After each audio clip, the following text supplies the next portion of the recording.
Welcome. This is Matthew Bronson, and you are listening to Conversations with Matthew Bronson on KUPR Radio Placitas, New Mexico. And today we are having a conversation with Charles Aguilar.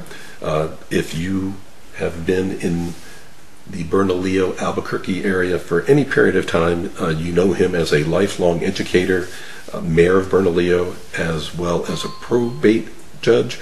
But today we are speaking with Mr. Aguilar about Matachinas in an upcoming event in Albuquerque to be held August 9th, 10th, and 11th. So welcome to KUPR, Conversation with Matthew Bronson. Okay, thank you for the invitation to share the information. The activity will be taking place in Bernalillo, not Albuquerque.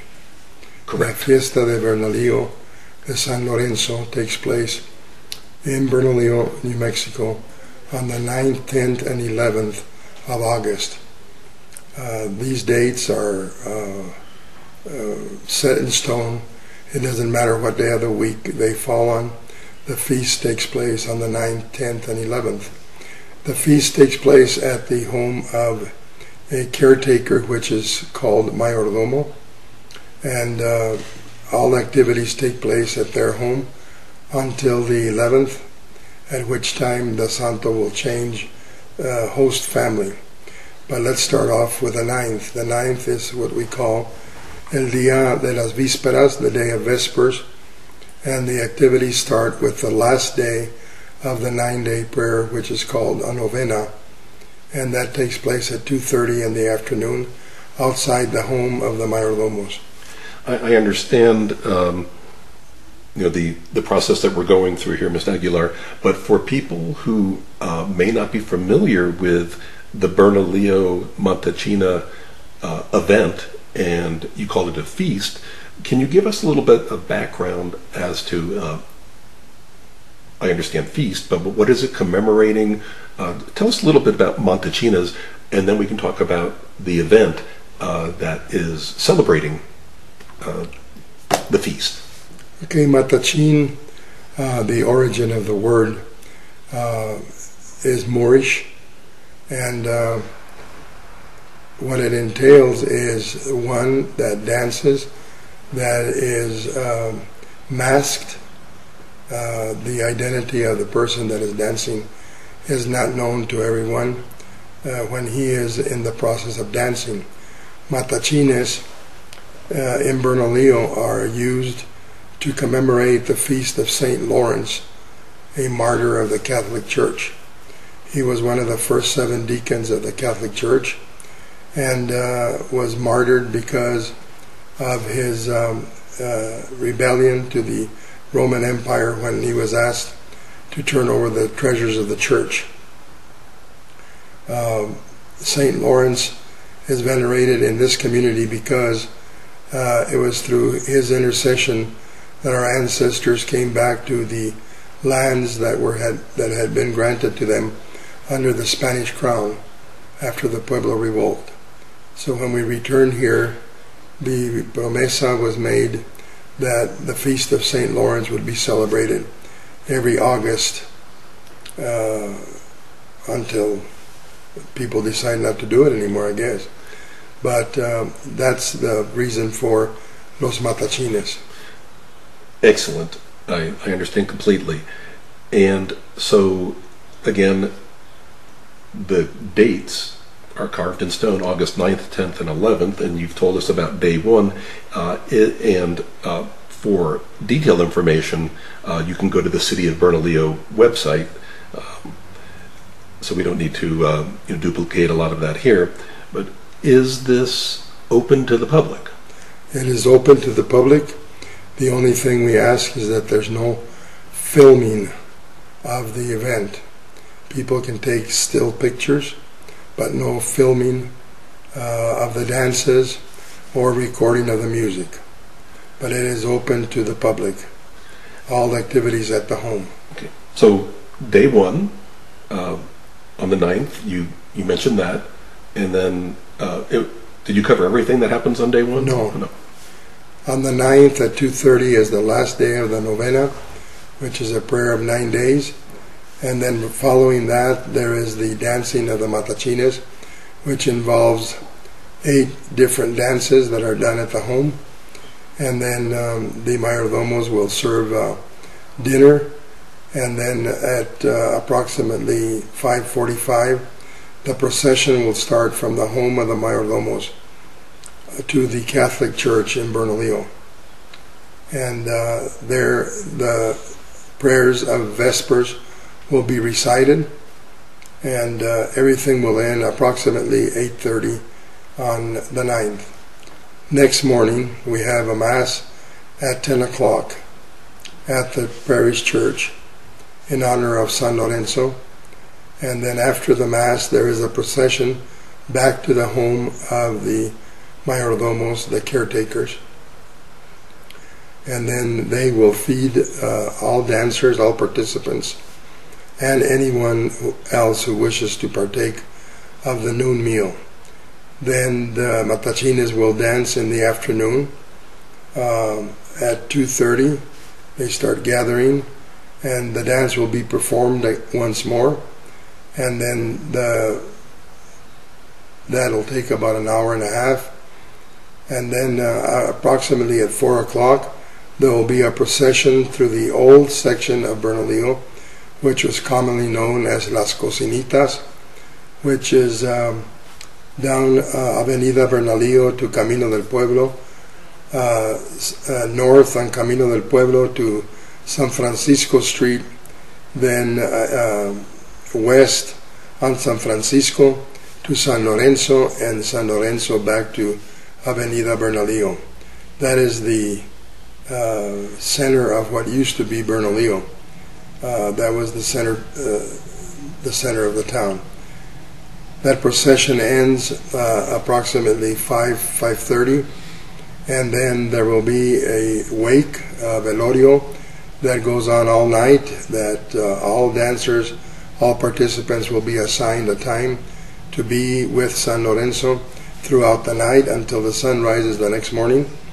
And then people will take a break, and they will come back, and activities will resume around 8:30, at which time the last 3 dances will be performed at the home, and then the saint is taken in procession to the new home that will house San Lorenzo for the year 2015-2016.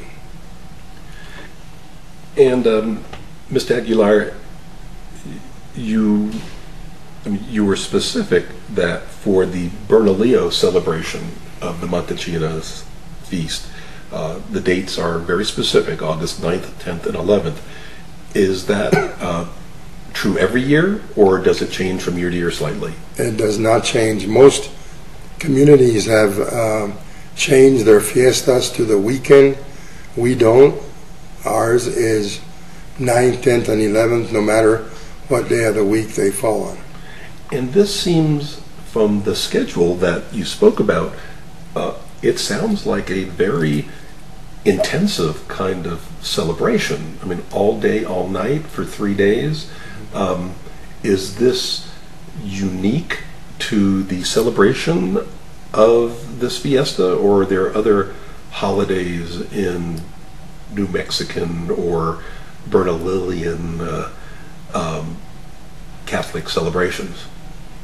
Well, these are unique because of all the other communities. I think Bernalillo is the only one still observing the feast of St. Lawrence on the actual feast day. Most of the fiestas that take place in our surrounding communities, like in Corrales, their feast is San Isidro, which is May 15th, but they celebrate it on the weekend closest to the 15th. Our neighbors to the south, Sandia Pueblo, they also observe their feast of St. Anthony on the 12th and 13th of June. That doesn't change. If you look at the surrounding pueblos, their dates don't change.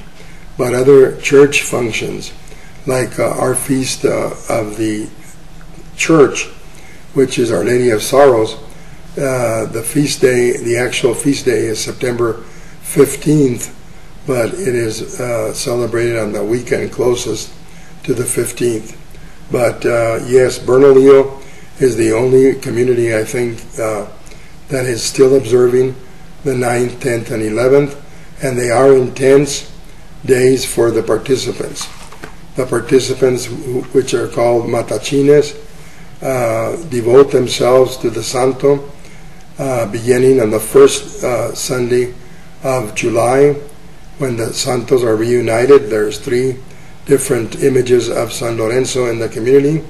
Those are reunited, and practice begins the second Sunday of July, and it continues on the 3rd and the 4th, with daily practice beginning August 1st, every evening, in conjunction with the reciting of the novena. There is practice after the novena on the 1st, 2nd, 3rd, 4th, 5th, 6th, and 7th.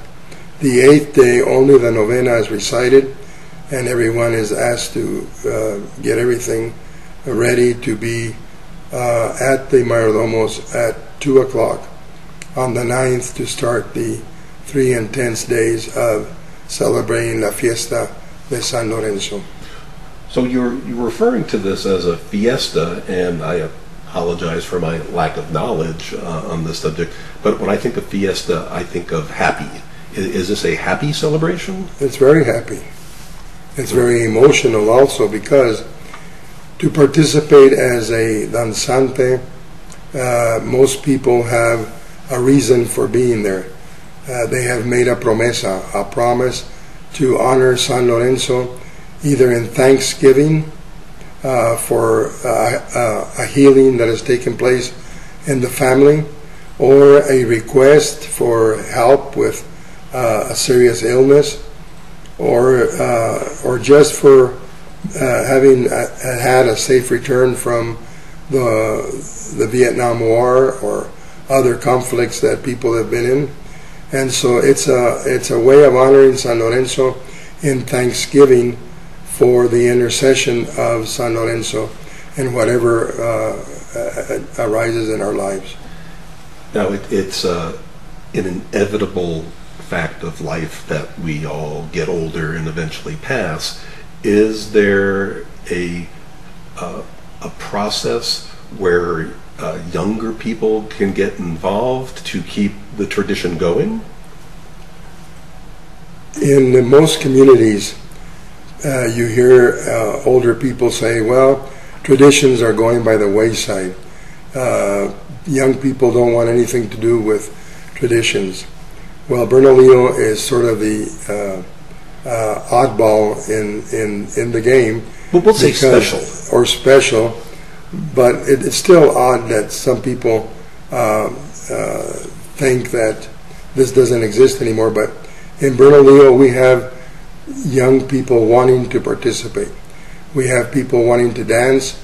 We have people wanting to play instruments. We have people wanting to just be involved in the festivities. So in Bernalillo, the honoring of San Lorenzo is by far not dying. It is very much alive. And you see generations of some families. Their grandparents dance, their parents dance, and now the sons and their kids are participants. That's wonderful. That's one of the things that I think people who may not be active members of the Catholic Church still appreciate about living in a community like Bernalillo or surrounding Bernalillo, because of the fact that we hold on to the traditions and keep them going. And this is just another example of that. So the Fiesta of the Matachinas, this August 9th, 10th, and 11th in Bernalillo, New Mexico, and complete information can be found on the City of Bernalillo website. So, Mr. Aguilar, is there anything that we've failed to cover about the fiesta, or general information about the Matachinas that you'd like to share? I just would like to extend to everyone, on behalf of the mayordomos, James and Carmen Baca, an invitation to participate with us in Bernalillo during those 3 days, the 9th, 10th, and 11th. You're welcome to be part of the processions. You're welcome to the home to view the dances. And on the 11th, when they say farewell to the Santo and the next family receives it, they invite you to participate with them during the Entrega festivities. The Entrega is the giving over or passing on the devotion of San Lorenzo to the new family. So again, I just want to extend to everyone, on behalf of the mayordomos, an invitation to be participants in the fiesta. Thank you. And historically, how many people attend the fiesta? Well, the entire community. So it's quite large. A lot of people know that the feast is still celebrated 9th, 10th, and 11th, so many families take vacations during this time, so they're free to be at the festivities. Families that used to live here come back, and there's in a history going back a few years, there's been a lot of class reunions of kids that graduated from Bernalillo High School, or Our Lady of Sorrows, which used to be the Catholic high school. People still get together and have reunions and gatherings during the fiesta. Well, thank you. I appreciate you taking time out of your day to speak with me, and I have been speaking with Mr. Charles Aguilar. You may know him from his lifelong career as an educator here in Bernalillo, New Mexico, as well as mayor of Bernalillo and a stint as a probate judge here. So this has been Conversation with Matthew Bronson on KUPR Radio, Placitas, New Mexico. Thank you for listening.